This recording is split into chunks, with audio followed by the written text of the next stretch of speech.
Good morning, good afternoon, and good evening, gentlemen. You got Engine Notes from Underground here, bringing you a quick tracksuit comparison. There's probably quite a few of you out there looking for your first tracksuit, and you're wondering, well, what should I get? You know, is something cheap and entry level going to be good enough for me? This Cortech Apex V1 can be had for under $500, or right about $500 shipped to your house. Or this, should you get something more expensive, something a little bit more on the primo side, like a Dianese Assen 2.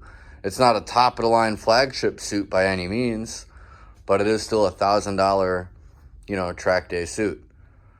So, would this be good enough? Would this be dangerous? Would this get you laughed at by your buddies? Would this be uncomfortable? Where is this lacking compared to that? All questions I'm sure you're having. We'll get to those in just a second. Before we do, let's talk about the Z. My headlight had been giving me a whole bunch of problems. It's got this aftermarket HID kit. You can see it's kind of weirdly wired in here. This plugs into like a ballast. Here's the other ballast. I had this, this had come off when I was messing around under here last. I had this laying like that basically. And over here, covering up Ivan's airbox mode, this other part, I don't know if this is the ballast or what it is. This had broken loose too, and I had this floating around by now. And remounting this, that's got some JB Weld setting on that. And we should get it all plugged in, and hopefully everything works. This fuse right here, which is a part of the aftermarket kit, was like melted. It was like, man, it was fucked. I was surprised the headlight was coming on at all on occasion. It would come in and out. Sometimes it would come on with the bike, sometimes it wouldn't. The fuse down here in the fuse box though is perfectly fine. So yeah, we'll get that all back together once that epoxy's set. Got new plugs in there. Yeah, we'll hit the road. But what else we got going on before we get into the suits? I know you guys are dying for it. As you can see, the little Honda's outside. We got the Yamaha sitting here. She's been running pretty good. Harley's covered up, acting as the table for today's presentation. The next video I'm going to be bringing y'all is going to be a comparison between the Arai DTX and the Shoei GTR. The Shoei GTR and the Arai DTX are both in between $400 to $500, depending on where you get them and what deals you get on it, closed out or whatever. Not a GTR 2, just a GTR 1. But they're fairly comparable in the price range. They're both on the premium end, they're both premium branded helmets, but they're on the more affordable range for the manufacturer, I'd say. Brought both right around $500. So that's going to be a pretty interesting one if you guys are interested. But let's get into it. So with these two suits, you're definitely getting some different material. Protection, I think, is largely similar, even though we're talking about double the price from this one to that one. This is about $500 shipped to your house. It's going to be closer to $1,000. But yeah, let's go over the features of each suit, and then we'll compare, we'll see where they're different. So starting with the Cortech, you can see you got good shoulder pads. You got a good, CE armor in here with the slider on the outside. We've got a decent forearm shank here. It goes most of the way to the wrist. It ends right about here, right? And we have a bit of a slider. It's not a full-on slider, but it's a hard plastic outer piece there. We have some perforation under the arms and the whole way down. The leather on the front, we're sliding down the Harley here. On the front, it has these like kind of pads, right? It's just kind of like padded leather. It's not like a armor or a CE pad or anything like that, but it does have them. In the back, it has a soft back pad, as well as we go down the legs, which are all, the whole way top to bottom, this leather, I would say, is pretty much the same thickness. Although once you get onto some of these, like, contact points, let's call them, it's double thick. So here's double stitched. We got another one of these pads. Perforation on your crotch area for the gooch juice. It's pretty thick here at the bend for the knee. Very thick down here on your legs. We have, you know, a slider on Velcro, so you can move it around if you have to. One thing I will say is one of these sliders already, with maybe 4 or 5, you know, good hour plus rides in the suit, and maybe another 10 shorter stints with it on, it's already started to come loose. So they're not expensive or anything like that, and I suppose you could put any Velcro slider there, but that is something to take note of. You know, if you're spending $500 on a suit, you want to know what you're getting. It has zippered cuffs with no Velcro on the legs as well as on the arms. No Velcro cinch, but it is zippered to the end. It'll be underneath your boots or your gloves either way, right? The leather itself. Oh, also one other thing I should mention too is it does have a bit of like a hip pad in here. There's a good size little, like, you know, if you ever played football or something like that, you got a similar kind of hip pad in here. And yeah, the leather itself is it's a harder, slippery kind of leather. It's a thick hide, you know? It's a lot different from this Dianese. Now this Dianese has a much softer, more supple leather, right? You can tell that it's been worked more, and it's been, you know, there's been a lot of care and love going into producing this leather. Your forearm shank goes all the way down to your wrist. It's a little longer than on the Cortech, but at the elbow, while you have a good hard interior here, even harder than the shank, but like, you know, a second upper piece here, there's no outer slider hard part. So theoretically, if you were to go down and, you know, go on your elbow, this might hold up to 1 or 2 crashes better than that would. Now, most of you are probably sitting here thinking, well, shit, you know, I don't ever want to crash my bike. But it might happen. If you're a regular track day rider and you're pushing it, you might go down in your suit. And if you're going to spend this much money on your suit, I think you'd want to have more than one slide out of it. You know, you see some of those guys in Moto America, they'll use the whole suit the whole season, or one suit the whole season, and they'll tear that bitch up. You got good, you know, protection on your shoulders. You got pads here just the same as with the Cortech. Working our way down again, we got perforated like leather here, whereas the other one just has like soft pieces on the inner arms. But here on the inner arm, you'll see, whereas the perforation goes up to here, there's nothing on this armpit area. In fact, you have thick leather here for like a bendy zone. Moving down the leg, you'll see again, you got the perf leather going on and some, you know, softer kind of fabric on the very inside of the leg. But it's definitely more leather, although it's not the thickest type of leather. On the outside, kind of like the Cortech, on the area where you're most likely to be sliding, it's double stitched. It's, you know, double thick. Moving down to the bend at the knee. The knee pads on this suit, I will say this. If you're riding in one of these suits for about an hour or less, they'll feel relatively similar, right? Your knees aren't going to get sore or anything like that. But this one, after an hour, really starts to shine. These knee pad zones, they're just better designed. They're softer. Your legs fit up against the bike a little better. With this one here, I've noticed it will kind of, and I have to be on the bike for an hour to feel it, but they'll start to get, you know, a little sore on the inside of my knees where I'm gripping the bike. Is that an inherent design thing with the suit? Maybe.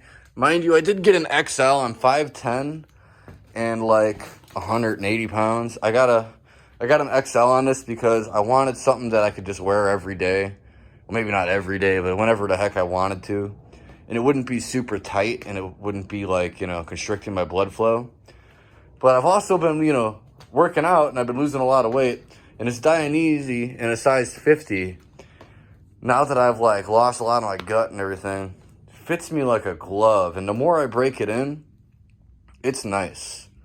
Now, I am 100% confident that if I went down in this suit, I would be as well protected as I would be in this suit, right? I'm 100% confident that on a track day, I would be as well served by this suit is I would buy this suit, especially with an interior back protector, you know, an extra one or whatever, right? I'm really not convinced that I'm getting double the protection for double the money. In fact, I think I'm getting roughly the same. It's a different kind of leather. This might feel a little lighter. It's a little more supple. This is a little thicker, right? But in the most important areas, this is like double stitched really well. One feature I haven't pointed out, flip this over, and there's another feature too that we can get into, that this one of each of these has something the other one doesn't. So this one has the hump, the race hump. You know, if you want to look like a badass on the street and you need the hump, the Dianese Assen has it. You know, it looks cool. This one here isn't really perforated, doesn't really take any air in. But I have noticed with the aerodynamics on a colder day, even though the necks are, you know, relatively about the same amount open, I don't get as much air down my back, right? I have a more streamlined airflow going on. This one here has no hump. Is that the biggest deal in the world, though? Not really, especially depending on your use. But one thing this one has that this one doesn't, and I think is a big miss, is on the Cortech Apex V1. You get a little interior pocket here that can fit your ID and maybe your debit card, your bank card, your insurance card. Which, if you're going out for a day ride or you're going to the track, you're really not going to need to carry much more than that with you, right? I mean, you got your license, you got your, you know, your gas fund, you got your insurance, you're good to go. This one doesn't have an interior pocket, which I think is a pretty big miss. However, if you've ever worn a suit, you know this, but, you know, if you haven't, I'll go ahead and let you know. You can just put stuff right here. You can just put the suit on and just put something right here and just zip it up, and it's just going to stay there. It's not going to fall down your knee or past your knee or anything like that. It's just going to stay right on your hip. And I often carry my wallet that way when I wear a suit on the street. Mind you, I live in Chicago, and sometimes when you go out riding in a suit, people think that you're out trying to race. Like, as soon as they see you, they're like, oh, what's this guy doing, you know? In fact, just the other day when I went riding down a suit, like a kid yelled at me, like, well, you trying to do something? Or something like that. And I was like, what the fuck? And I'm just trying to enjoy my bike. That's what I'm trying to do. Anyways, you know, that's kind of a culture thing. And it's been changing. People are getting more used to seeing bikers in gear and this and that. But, yeah. If somebody came to me and they said, hey, man, I'm getting into track days and I want to get a suit. I'm really looking at the Dianese Assen too. I'd be like, it's a great option if you got the money for it. You know, you got $1,000 to burn on a suit. Go right ahead. Just know you won't have the interior pocket, which I guess, again, really isn't a big deal. But other than that, you know, you're not really missing out on a whole lot. You know, you get your back protector separate. You get your chest protector separate if you want that. But if they said, hey, man, I don't really have $1,000 to spend on a suit. What are my options? You know, I've been looking at the Cortech Apex V1. What do you think about that? I would say it's a great option, especially for a starter suit. This thing will last you for, you know, years to come, slides to come, if you know, you're the type to risk it for the biscuit. And I see no reason as to why you should not buy this suit. The Cortech does make a adrenaline version, which is like $200 more. I haven't seen that. One feature I know that one has, which I wish either of these suits had, is suspenders that go on the inside. So that way when you're at the track, you can take the top half off and just leave your bottoms on and suspend it, which would be so much more comfortable for, you know, stints in between. Or if you get off the bike and you're wearing a suit for a day out and you go into McDonald's or something like that and you want to get a snack, it'd be great. Instead of having to, you know, tie it around your waist or hold it up or, you know, whatever you're going to do. Just wear it, yeah. So that's my opinion on that. The Dianese Assen 2 is a great suit. It has a very premium leather to it, a very premium feel. The design is nice and understated, but still cool. The Cortech Apex, obviously I got this blue and orange garish model, but it's a harder, coarser leather that I feel might even stand up better to a crash, but definitely is slightly less comfortable on the daily. This thing, once it's broken in, and I mean, you got to sleep in this thing to break it in. Once it's broken in, it's a more race fitting suit. This is a slightly more sport fitting suit. Once you break this thing in, it fits like a glove, and that soft leather is soft. Once you break this thing in, it never really fits like a work glove. How about that? You know, it fits like one of those big work gloves. It's kind of still going to be a little bulky, but it's just the nature of the material. But it's more than adequate. It's more than comfortable, you know, for use on the daily. And yeah, either way, I would recommend either. I'd recommend to anybody watching this video to pick up yourself some gear, get yourself a full suit, get yourself some boots. I got right here a set of Alpine Star SMX V2s, right? One of the most common injuries in a motorcycle crash that no one talks about. Here I have some TCX. These are actually motorcycling shoes. They have hard shanks on each ankle. However, I'm not entirely sure how much safer they are, but they're better than work boots. I'm pretty convinced. Anyways, one of the most untalked about but common injuries in motorcycle accidents occurs to your lower extremities, particularly below the knee, right? People get really bad leg breaks, really bad shin breaks. You ever watch 44 Teeth? You see James from JHS Racing, you see that giant lump on his leg. He's lucky he didn't have his dang leg cut off. And he even says that too. He's lucky he still has that leg. Boots like this, with this hard shank in the center, with this hard shank up the side, right? These will save your foot. These will save your leg. I've seen videos, there are crash videos right here on this very website of, you know, people wrecking their bikes either into guardrails or with traffic or just laying them down and having their feet severed.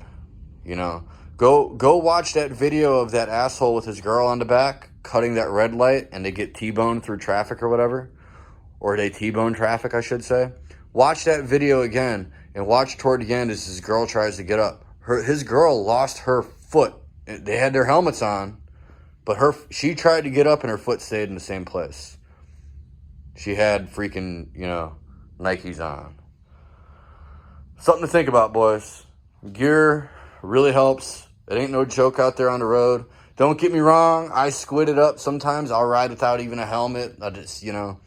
But when I'm riding like that, odds are I'm going 2 blocks through the residential area down the street to go get something to eat. I'm hyper vigilant. You know, I'm a seasoned rider. I've ridden off-road, on-road, yada, yada, yada. When I do it, it's in a very controlled circumstance. And I'm aware of what I'm doing. I'm not popping a wheelie riding it down Main Street like that. You know what I mean? My head's up and my vision is 360. But I would highly recommend something like that. Same thing with gloves, you know. You have more street-orientated gloves and you have more race-orientated gloves. A more race-orientated glove like this is going to have a hard shank on the palm, double, triple stitching in the palms, hard knuckles, right? Full gauntlet with, you know, double strapping. Whereas a more street-orientated version of a gauntlet glove even won't have a hard shank in the palm. Might just have a soft padding if you're lucky. It still should be double, triple stitch. Any glove you're wearing on the street should be like this. Otherwise, you're not wearing a glove. It's just going to come off like a hoodie. The knuckles are a little bit, you know, there's a little less aggressive padding here. Both you can see with the Alpine Stars, they like keeping these fingers together that will save your pinky from getting broken or bent backwards or, you know, tendons snapped and all that. But, yeah, I can do a video on gloves alone, a video on, you know, riding in the winter and gear to choose for that. I'm definitely releasing a video on this Arai DTX, and I'm going to be comparing it to, let's go to the room here, this Shui GT Air 1, not a GT-R 2. I got a Senna communicator in here. I believe it's the 10U. It was designed specifically for the helmet. It fits right into the, you know, it's got the little speakers in each port. It's got a, you know, specifically designed mic in there and everything. And that's a nice piece of kit. I've never really had to use it as like a communicator and like a group ride like people do with these. I really want to use it to connect to my phone, answer phone calls, and listen to music, stuff like that. Highly recommend something like that. If you're looking at it, just get one. If it can connect to your phone, it'll be good enough for what you're using it for, unless you're on big group rides all the time, which, you know, I bet most of you aren't. Because most of us aren't. But yeah, get yourself a race suit, boys. You know, it doesn't have to be expensive and flashy. It can be cheap and flashy. But it will keep you safe out there. So will those boots. So will a helmet. So will gloves. And hey, you know, if you choose not to get something like that, more power to you. I just, you know, wish you the best out there. Watch that traffic, because that's your number one enemy. And, you know, no matter what, boys, remember, life's good. Take it easy. Nothing out there is too bad that's ever going on. And, you know, keep both wheels down. Unless you're doing a wheelie. All right, I'm going to end this video before I fuck it up and start rambling on about nothing. Y'all have a good one, all right? Peace.